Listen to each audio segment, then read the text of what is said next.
আয়াত কাকে বলে বুঝো?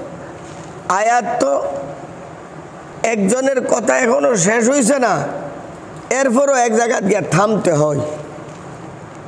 কথা কিন্তু আমার কি হয়েছে না, কিন্তু একসাথে তো সার থাকুন যাইতো না। বাস তো এক জায়গায় গিয়ে সেন্টেন্সে থামে, এটা হলো আয়াত। আয়াতের অর্থ এমন না যে কথা কি হয়ে গেছে গা, শেষ হয়ে গেছে গা। আর রুকু হলো যে একটা বিষয় এই রুকুতে কি হয়ে গেছে গা, শেষ হয়ে গেছে গা।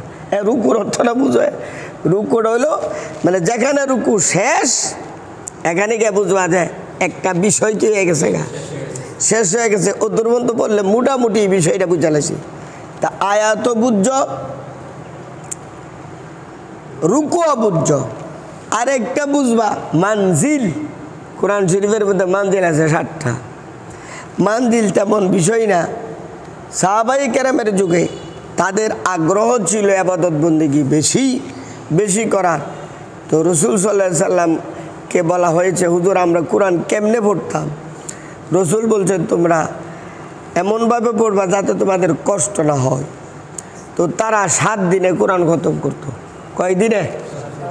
7 দিনে। তো এক এক দিনে যদ্দূর কইরা পড়তেন একটা নির্দিষ্ট পরিমাণ অনুযায়ী। তো 7 দিনে করলে 7 মঞ্জি, এ হলো 7 মঞ্জি। 7 দিনে সাহাবায়ে কেরামগণ কি করতেন? তা আমরা ইনশাল্লাহ 7 দিনে খতম দেব। ওয়াদা করো কমপক্ষে রমজান মাসটা।